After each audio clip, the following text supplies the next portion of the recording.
संत गाडगेबाबा अमरावती विद्यापीठात 3 ते 4 वेळा परीक्षा रद्द कराव्या लागल्यामुळे विद्यापीठ प्रशासनाने या परीक्षांची जबाबदारी आता महाविद्यालयांवर ढकलली आहे। परीक्षेसंदर्भात अत्यंत घाईघाईने 24 ऑक्टोबर रोजी काढलेले परिपत्रक व परीक्षा नियंत्रक डॉक्टर हेमंत देशमुख यांनी जारी केलेला मार्गदर्शनपर व्हिडिओ यामध्ये विसंगती आहे।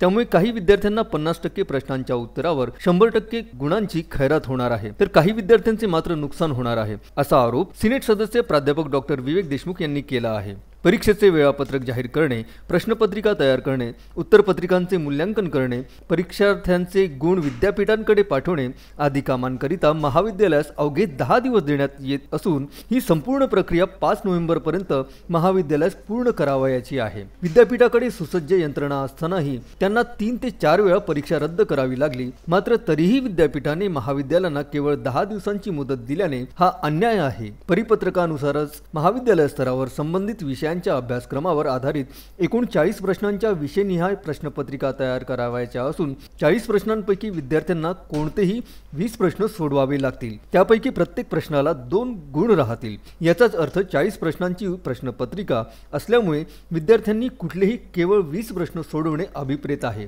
या उलट परीक्षा संचालक डॉक्टर हेमंत देशमुख यांनी जारी केलेल्या व्हिडिओत त्या 40 MCQ पैकी सर्वच प्रश्न सोडवण्याची ही मुभा देण्यात आली आहे। प्रश्नपत्रिकेतील 40 प्रश्नांपैकी अचूक 20 प्रश्नांचे मूल्यांकन होणार असल्याने विद्यार्थ्यांच्या दृष्टीने संचालकांच्या या सूचना पर्वणी ठरत आहे। कारण 40 प्रश्नांपैकी 20 प्रश्नांची उत्तरे बरोबर आल्यास 40 पैकी 40 गुण विद्यार्थ्यांना मिळणार आहेत। म्हणजेच 50% प्रश्नांच्या अचूक उत्तरांवर 100% गुणांची खैरात हा एक अफलातून प्रयोग आपल्या विद्यापीठातील या परीक्षेत पाहावयास मिळणार आहे।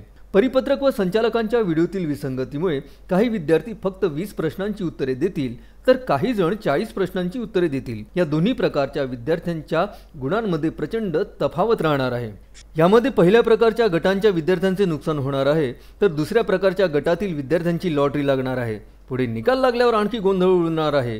त्यामुळे विद्यार्थ्यांचा रोष कमी करण्यासाठीच विद्यापीठाने ही ढकलाढकली केली आहे, असा आरोपही प्राध्यापक डॉक्टर विवेक देशमुख यांनी केला आहे। Vidarbha news bureau, Amravati.